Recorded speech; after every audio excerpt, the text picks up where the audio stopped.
Hello बच्चों, good morning. बच्चों, आज मैं आप लोग को हिंदी का 8वां पाठ पढ़ाने वाली हूँ। पाठ का नाम है मेरी माँ। इसके लेखक हैं राम प्रसाद बिस्मिल। इनका जन्म ईस्वी सन 1897 ईस्वी में और निधन यानी मृत्यु इनकी ईस्वी सन 1927 में हुआ था। भारत के अमर क्रांतिकारियों में राम प्रसाद बिस्मिल का नाम बड़े आदर से लिया जाता है। उनका जन्म मैनपुरी में हुआ था। ब्रिटिश सरकार का विरोध करने पर उन्हें 19 दिसंबर 1927 को गोरखपुर जेल में फांसी दी गई। क्रांतिकारी होने के साथ साथ वे साहित्यिक रुचि के धनी एवं सफल रचनाकार थे। उन्होंने आत्मकथा, जीवनी, उपन्यास, समीक्षा, लेख, कविता आदि उनके विधाओं में अपनी लेखनी चलाई। निज जीवन यानी अपने जीवन की छटा आत्मकथा, मन की लहर, काव्य संकलन, बोल सेवकों की करतूत, उपन्यास, कैथोराइन, जीवनी आदि उनकी प्रमुख रचनाएं हैं। इसमें कह रहे हैं कि भारत के अमर क्रांतिकारी जो हमेशा लोगों के दिल में अपना स्थान बना गए, उनमें राम प्रसाद बिस्मिल का भी नाम बड़े आदर से लिया जाता है। उनका जन्म मैनपुरी में हुआ था। ब्रिटिश सरकार का विद्रोह करने पर उन्हें 19 दिसंबर 1927 को गोरखपुर जिला के जेल में फांसी दी गई। क्रांतिकारी होने के साथ साथ वे साहित्यिक रुचि के धनी एवं सफल रचनाकार थे। उन्होंने आत्मकथा, जीवनी, उपन्यास, समीक्षा, लेख, कविता आदि अनेक विधाओं में अपनी लेखनी चलाई यानी लिखा है। निज जीवन की छटा आत्मकथा, मन की लहर, काव्य संकलन, बोल सेवकों की करतूत जैसे उपन्यास, कैथोराइन, जीवनी आदि इनकी प्रमुख रचनाएं हैं। इन्होंने इनकी रचना की है। आगे पढ़ते हैं। प्रस्तुत पाठ में बिस्मिल ने अपनी माता के प्रति श्रद्धा यानी आस्था, भक्ति व्यक्त यानी प्रकट की है। इस पाठ में बिस्मिल ने अपने माता के प्रति जो आस्था रखते थे, विश्वास रखते थे, प्रेम, माँ के प्रति मातृभक्ति जो थी उसको प्रकट किया गया है। आइए पढ़ते हैं इस पाठ को। 11 वर्ष की उम्र में माताजी विवाह कर शाहजहाँपुर आई थी। उस समय आप नितांत यानी एकदम अशिक्षित यानी पढ़ी लिखी न होना, उसे अशिक्षित कहते हैं।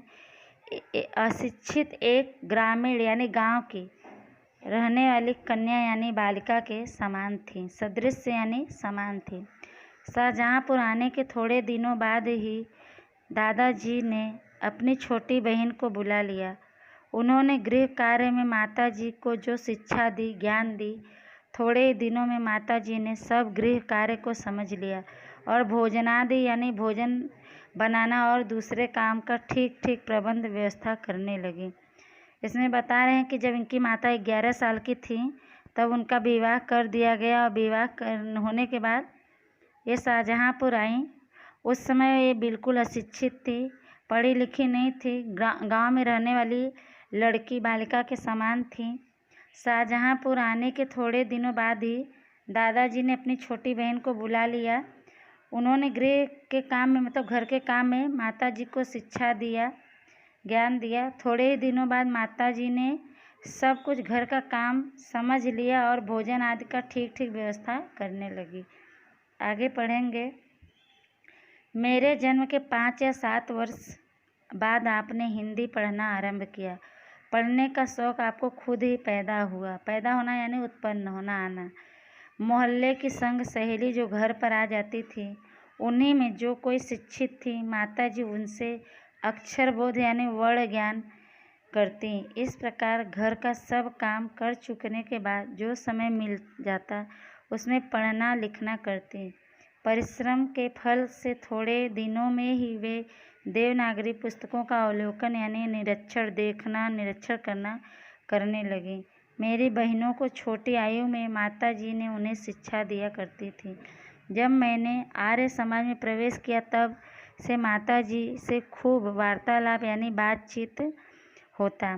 उस समय की अपेक्षा अब आपके विचार भी कुछ उदार हो गए, उदार यानी दयालु हो गए। यदि मुझे ऐसी माता न मिलती तो मैंने भी अति साधारण मनुष्य की भांति संसार के चक्र में फंसकर जीवन निर्वाह यानी गुजारा करता।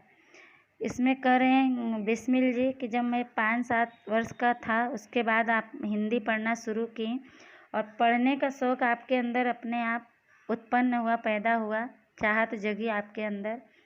मोहल्ले के संग से सहेली जो आपके घर पर आती थी आपके पास, उन्हीं में से जो कोई पढ़ी लिखी थी माता जी उनसे ही अक्षर बोध करती थी यानी पढ़ती थी, वर्ण ज्ञान ले रही थी। इस प्रकार घर का सब काम करने के बाद जो समय मिलता था उसमें पढ़ना लिखना करती थी इनकी माता जी। परिश्रम यानी मेहनत के फल के थोड़े ही दिनों में वे देवनागरी पुस्तकों को पढ़ने लगी, उसका निरीक्षण करने लगी, देखने लगी और बता रहे हैं कि मेरी बहनों को बहुत कम उम्र में ही माता जी ने उन्हें शिक्षा दिया, ज्ञान दिया करती थीं। जब से मैंने आर्य समाज में प्रवेश किया तो आर्य समाज को धारण किया, तब से माता जी से खूब वार्तालाप यानी बातचीत होती थी। और कह रहे हैं कि उस समय की तुलना में अब के माता जी के विचार में बहुत उदार हो गई थी, बहुत दयालु हो गई थी और बता रहे हैं कि यदि मुझे ऐसी माता न मिलती तो मैंने भी बहुत ही साधारण मनुष्यों के तरह संसार के चक्र में फंसकर जीवन निर्वाह करता यानी जीवन अपना बिताता। आगे पढ़ते हैं। शिक्षादि के अतिरिक्त क्रांतिकारी जीवन में भी आपने मेरी वह सहायता की है जो मेजनी को उनके माता ने की थी। मेजनी यानी कह रहे हैं कि सन 1805 ईस्वी में इटली में जन्मा महान देशभक्त व क्रांतिकारी, उसकी तुलना करके बता रहे हैं कि मेजनी को उनकी माता ने की थी। यथा समय यानी उस समय मैं उन सारी बातों का उल्लेख वर्णन करूँगा। माता जी का सबसे बड़ा आदेश मेरे लिए यही था कि किसी की प्राण हानि न हो, मतलब किसी को किसी प्रकार का जान का खतरा न हो। उनका कहना था कि अपने शत्रु को भी कभी प्राण दंड न देना, प्राण दंड यानी मृत्यु, फांसी न देना। आपके इस आदेश यानी आज्ञा की पूर्ति यानी पूरा करने के लिए मुझे मजबूरन एक बार अपनी प्रतिज्ञा यानी संकल्प भंग यानी तोड़ना भी करनी पड़ी थी। बिस्मिल जी बता रहे हैं कि शिक्षा देने के अलावा क्रांतिकारी जीवन में भी उन्होंने मेरी बहुत सहायता की है, जो मेजनी को उनकी माता ने की थी। करें यथा उस समय मैं उस सारी बातों का वर्णन करूँगा, बातें बताऊँगा। माता जी का सबसे बड़ा आदेश आज्ञा मेरे लिए यही था कि किसी को किसी प्रकार का जान का खतरा न हो हमसे। उनका कहना था कि अपने शत्रु यानी दुश्मन को भी कभी प्राण दंड यानी मृत्यु फांसी न देना। आपके इस आज्ञा को पूरा करने के लिए मुझे मजबूरन एक बार अपनी प्रतिज्ञा भंग करनी पड़ी यानी तोड़नी पड़ी थी। आगे पढ़ते हैं। जन्मदात्री यानी जन्म देने वाली, जननी यानी माता, इस जीवन में तो तुम्हारा ऋण यानी कर्ज, प्रतिशोध यानी करना, चुकाना, ऋण आदि का भुगतान भी बोल सकते हैं। तो कह रहे प्रतिशोध करने का प्रयत्न यानी कोशिश करने का भी अवसर यानी मौका न मिला। इस जन्म में तो क्या, यदि अनेक जन्मों में भी सारे जीवन प्रयत्न करूँ तो तुमसे ऋण यानी कर्ज मुक्त, उत्तीर्ण यानी कर्ज मुक्त नहीं हो सकता। जिस प्रेम तथा दृढ़ता यानी संकल्प के साथ तुमने इस तुच्छ यानी छोटे जीवन का सुधार किया है वह अवर्णनीय है। जिसका अवर्णनीय का मतलब होता है जिसका वर्णन न कर सके, जिसके बारे में हम बता न सके, हमारे पास कोई शब्द ही न हो, उसे अवर्णनीय कहते हैं। मुझे जीवन के प्रत्येक यानी हर एक घटना का स्मरण यानी याद है कि तुमने किस प्रकार अपनी दैवी वाणी का उपदेश यानी ज्ञान करके मेरा सुधार किया है। तुम्हारी दया से ही मैं देश सेवा में संलग्न हो सका, यानी संलग्न होना कि जुड़ना। धार्मिक जीवन में भी तुम्हारे ही प्रोत्साहन यानी बढ़ावा ने सहायता दी। जो कुछ शिक्षा मैंने ग्रहण किया, सीखा कि उसका सारा श्रेय यानी यश तुम्ही को है। जिस मनोहर रूप से तुम मुझे उपदेश करती थी उसका स्मरण कर तुम्हारी स्वर्गीय मूर्ति का ध्यान आ जाता है और नतमस्तक हो जाता है। यहाँ पे बिस्मिल जी बता रहे हैं कि मेरी माँ ने मुझे बताया था कि किसी को किसी प्रकार का मृत्यु दंड या फांसी नहीं देना, तो इस आदेश को पूरा करने के लिए मुझे मजबूरन 1-2 बार अपनी प्रतिज्ञा भी तोड़नी पड़ी थी। और करे जन्म देने वाली माँ, इस जीवन में जो तुम्हारा ऋण है, कर्ज है, उसको चुकाने का प्रयत्न करने का अवसर भी मुझे नहीं मिला, मौका भी नहीं मिला कि मैं उस ऋण को चुका सकूं। इस जन्म में तो क्या, यदि अनेक जन्मों में भी सारे जीवन कोशिश करूं कि तुम्हारा कर्ज मैं चुका दूं, तो मैं चुका नहीं सकता हूं, कभी ऋण मुक्त नहीं हो सकता। और जिस प्रेम और संकल्प के साथ तुमने इस छोटे से जीवन में सुधार किया है वह अवर्णनीय है, उसका मैं वर्णन नहीं कर सकता हूँ, मेरे पास वह शब्द नहीं है। मुझे जीवन के हर एक घटना का याद है कि तुमने कैसे अपनी दैवी वाणी का उपदेश देकर मेरा सुधार किया है। तुम्हारी दया से ही मैं देश की सेवा में जुड़ सका। धार्मिक जीवन में भी तुम्हारी ही प्रोत्साहन यानी बढ़ावा ने मदद की। जो कुछ शिक्षा मैंने पाया है, ग्रहण किया या सीखा है, उसका सारा श्रेय यश तुम्ही को है। जिस मनोहर रूप से, मनोहर यानी मन को हरने वाला, आकर्षित करने वाला रूप से तुम मुझे उपदेश ज्ञान देती थी, उसको याद करके तुम्हारी स्वर्गीय मूर्ति यानी तुम चली गई लेकिन तुम्हारी जो प्रतिमा है, मूर्ति है, उसका ध्यान आ जाता है। और ध्यान आते ही मैं नतमस्तक हो जाता हूँ, यानी सिर मेरा तुम्हारे चरणों में झुक जाता है। आगे हम लोग पढ़ेंगे। तुम्हें यदि मुझे ताड़ना भी देनी हुई तो तुमने प्रेम भरे शब्दों में यही कहा कि तुम्हें जो अच्छा लगे वह करो। ताड़ना देना मतलब सजा देना, किंतु ऐसा करना ठीक नहीं, इसका परिणाम अच्छा न होगा। जीवनदात्री यानी जीवन देने वाली, आत्मिक, धार्मिक तथा सामाजिक उन्नति यानी विकास में तुम्हारी मेरी सदैव यानी हमेशा सहायक रहेगी, मदद रहेगी। जन्म जन्मांतर ईश्वर मुझे आप जैसी ही माता दे, यही इच्छा है, यही कामना है। बिस्मिल जी बता रहे हैं कि यदि आपको कभी मुझे डांटना भी हुआ, मुझे आप डांटी भी या सजा देना हुआ, तो आपने बस प्रेम से इतना ही कहा, प्रेम भरे शब्दों में, कि जो तुम्हें अच्छा लगे वह करो, लेकिन ऐसा करना ठीक नहीं है, इसका परिणाम अच्छा नहीं होगा।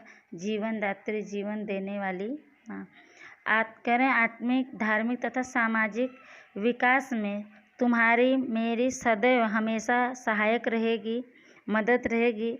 जन्म जन्मांतर तक यानी जितनी बार हम जन्म लेंगे, ईश्वर मुझे आप जैसे ही माता दे, यही मेरी इच्छा है, अभिलाषा है, कामना है। आगे पढ़ेंगे। महान से महान संकट में भी तुमने मुझे अधीर न होने दिया। अधीर होना कि मन छोटा करना, धीरज न खोना। सदैव यानी हमेशा अपनी स्नेह भरी यानी प्रेम से भरी वाणी यानी शब्द को सुनाते हुए मुझे सांत्वना यानी ढाढ़स देती रही। तुम्हारी दया की छाया में मैंने अपने जीवन भर में कोई कष्ट यानी तकलीफ न अनुभव किया यानी महसूस नहीं किया। इस संसार में मेरी किसी भी भोग विलास तथा ऐश्वर्य की इच्छा नहीं, केवल एक तृष्णा है, लोभ है। तृष्णा यानी लोभ है। वह यह है कि एक बार श्रद्धापूर्वक तुम्हारे चरणों की सेवा करके अपने जीवन को सफल यानी कामयाब बना लेता, किंतु यह इच्छा पूर्ण नहीं हुई दिखाई देती और तुम्हें मेरी मृत्यु का दुखद संवाद यानी सूचना कहानी सुनाया जाएगा।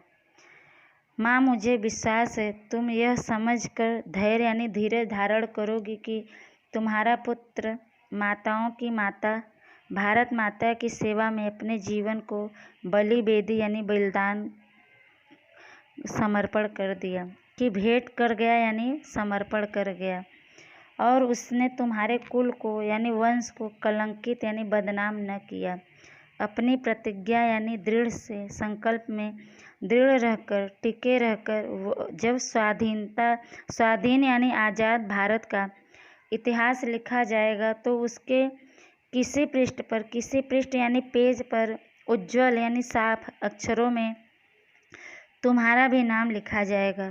गुरु गोविंद सिंह जी की धर्मपत्नी ने जब अपने पुत्रों की मृत्यु का संदेश सुना था तो वह बहुत हर्षित और गुरु के नाम पर धर्म रक्षार्थ अपने पुत्रों के बलिदान पर मिठाई बांटी थी। बिस्मिल जी ने लिखा है कि बड़े से बड़े मुश्किल में भी आप मुझे धीरज नहीं खोने दी, मुझे मन छोटा नहीं करने दी, हिम्मत बढ़ाए रखी। हमेशा आप अपने प्रेम भरे शब्दों से सुनाते हुए, वाणी को सुनाते हुए मुझे ढाढ़स बंधाती रहीं, ढाढ़स दिलासा देती रहीं। तुम्हारी दया यानी कृपा की छाया में मैंने अपने जीवन भर में कोई तकलीफ का अनुभव नहीं किया, एहसास नहीं किया। इस संसार में मेरी कोई भोग विलास तथा ऐश्वर्य की इच्छा नहीं है, यानी धन दौलत की, सांसारिक भोग विलास की इच्छा नहीं है। केवल एक लोभ है, लालच है। वह यह है कि एक बार श्रद्धापूर्वक आस्था के साथ तुम्हारे चरणों की सेवा करके अपने जीवन को कामयाब बना लेता। लेकिन यह मेरी जो इच्छा है, अभिलाषा है, वो पूरी होती दिखाई नहीं देती है और तुम्हें मेरी मृत्यु का दुखद कहानी सुनाया जाएगा। मुझे विश्वास है, यकीन है, तुम यह समझ कर धीरज धारण करोगी, मन में शांति रखोगी कि तुम्हारा पुत्र माताओं की माता भारत माता की सेवा में अपने जीवन को बलिदान दे दिया, अपने आप को समर्पित कर दिया और उसने तुम्हारे वंश को बदनाम नहीं किया।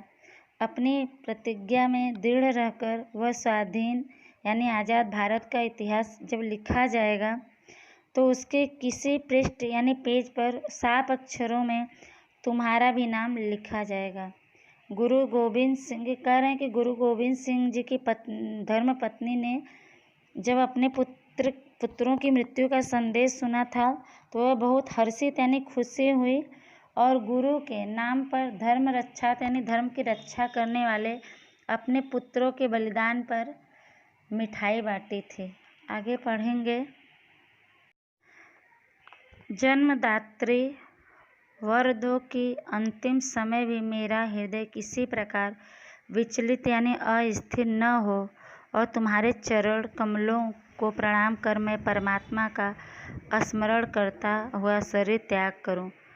और बिस्मिल जी कहते हैं कि हे जन्मदात्री, हे माता, जन्म देने वाली माँ, ऐसा वरदान दो कि अंतिम समय भी मेरा हृदय किसी तरह से विचलित न हो, अस्थिर न हो। तुम्हारे चरण कमलों को प्रणाम कर मैं भगवान को याद करता हुआ अपने शरीर का त्याग करूं। बच्चों, यह पाठ आपका समाप्त होता है। इसको आप लोग अच्छे से सुनिएगा 1 से 2 बार। और इसमें जो शब्दार्थ दिया गया है, मुहावरे, वो भी नोट में आप लोग को लिखना है। जिनके पास स्वाध्याय है वो स्वाध्याय में लिखेंगे, लेकिन जिनके पास स्वाध्याय नहीं है अगर, तो जो प्रश्न उत्तर आप लोग को दिया जाता है और ये शब्दार्थ मुहावरे नोटबुक में लिखना है, क्योंकि जब स्कूल खुलेगा तो आप लोग का ये नोटबुक चेक होगा। ठीक है, तो आप लोग लेसन बच्चों पूरा करिएगा। निबंध के लिए अलग से नोट बनाना है, आप लोग को पता ही है। इस पाठ को आप लोग ध्यान से सुन लीजिएगा। ठीक है, तब तक के लिए धन्यवाद।